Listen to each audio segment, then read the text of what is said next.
Hello बच्चों, मेरा नाम है ममता मुन। मेरे चैनल हिंदी पाठमाला विथ ममता में आप सभी का स्वागत है। आज मैं अंकुर हिंदी पाठमाला, ये रहा अंकुर हिंदी पाठमाला कक्षा 8 क्लास 8 का ये चैप्टर नंबर है 5। चैप्टर का नाम है गगन का चांद। गगन का चांद का इसका और पेज नंबर है 42।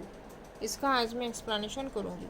अगर फर्स्ट टाइम इस चैनल में आए हो तो हिंदी पाठमाला विथ ममता चैनल को सब्सक्राइब कर देना और इस वीडियो को भी लाइक और शेयर कर देना। तो चलो स्टार्ट करते हैं। गगन का चांद। गगन का चांद मतलब गगन मतलब आकाश, स्काई, चांद मतलब मून, चंद्रमा। तो इस इस पाठ से हम सीखा पाएंगे कि आकाश का चांद धरती की हलचल को रात भर निर्निमेष देखता है। मतलब आकाश का जो चांद धरती आकाश से ऊपर से धरती की हलचल वो देखता रहता है। ये चांद वह सोचता है कि कितना अद्भुत है मानव। वो सोचता रहता है कितना अद्भुत है मानव और इतना उत्साह, इतनी महत्वाकांक्षा है उसके पास से। और धरती का सुख लूटने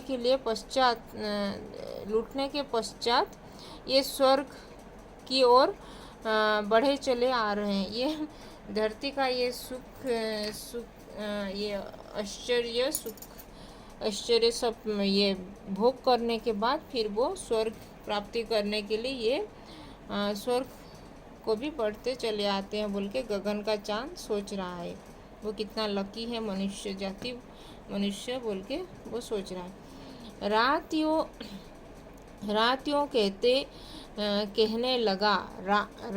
कहने लगा मुझसे गगन का चांद।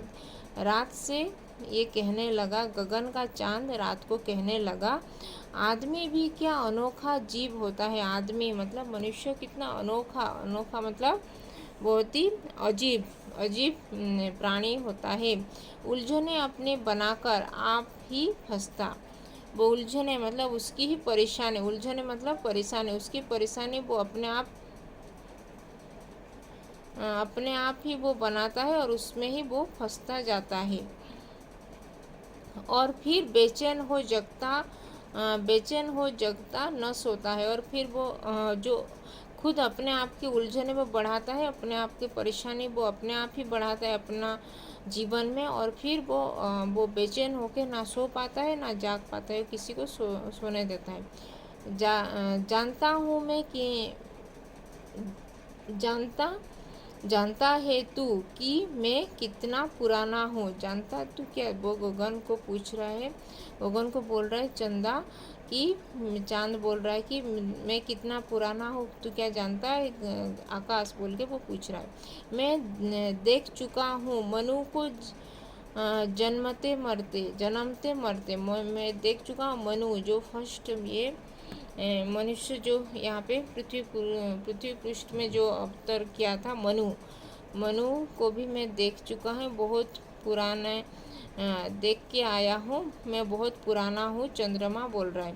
और लाखों बार तुझसे पागलों को भी चांदनी में बैठ स्वप्नों पर सही करते। और लाखों बार तुझसे पागलों को भी चांदनी में बैठ सपने मतलब और बहुत सारे लोग जैसे पागल लोग वैसे चांदनी रात में बैठ के ये स्वप्न राइज में जो घूमते रहते हैं वो भी मैं देख चुका हूँ। आदमी का स्वप्न है बहुत बुलबुला जल का। आदमी का स्वप्न बुलबुला जल का जैसे ये आता है जाता है बोल के वो बोल रहा है। आज उठता है और कल फिर फूट जाता है। आज वो बुलबुला जैसे उठता है फिर बबल्स और फिर बंद हो जाता है, बबल्स ये फूट जाता है। वैसे ही आदमी का स्वप्न भी ऐसे ही उठता है, आज उठता है फिर वो स्वप्न भंग जाता है, वो फूट जाता है, टूट जाता है। किंतु फिर भी धन्य ठहरा आदमी ही तो बुलबुलों से खेलता कविता बनाता है। फिर आदमी बहुत ही धन्य है, वो बुलबुलों से खेलता और कविता भी बनाता है वहाँ पे। मैं न बोला मेरी रागिनी बोली, मैं नहीं बोला कि मेरी रागिनी भी नहीं बोली, चंद्रमा बोल रहा है। देख फिर से चांद मुझको जानता है तू, फिर से वो चांद मुझको जानता है तू क्या, गगन का चांद वो बोल रहा है। स्वप्न मेरे बुलबुले हैं, है यही पानी, वो ये मनुष्य बोल रहा है कि स्वप्न मेरे बुलबुला होता है और मन है पानी के जैसे होता है। आँख को भी क्या नहीं पहचानता तू, आँख को भी क्या नहीं पहचानता है तू क्या बोल के पूछ रहा है।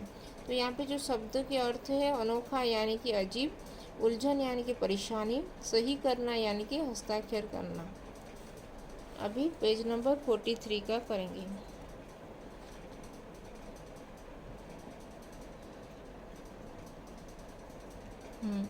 मैं न यह जो स्वप्न पर केवल सही करते, आग में उसकी गला लोहा बनाती हूँ और उस पर नींव रखती हूँ नए घर की। इस तरह दीवार फौलादी उठाती हूँ।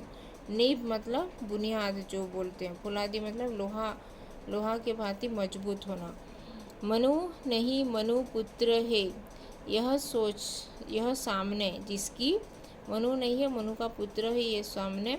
कल्पना की जीभ में भी धार होती है, कल्पना की जीभ में धार होती है मतलब प्रभावपूर्ण और सशक्त कल्पना होना। बाण ही होते विचारों के नहीं, केवल स्वप्न के भी हाथ में तलवार होती है, स्वप्न के हाथ में भी तलवार होते हैं। स्वर्ग के सम्राट को जाकर खबर कर दे, स्वर्ग का सम्राट कौन है, इंद्रदेव, उसको जाकर खबर कर दे।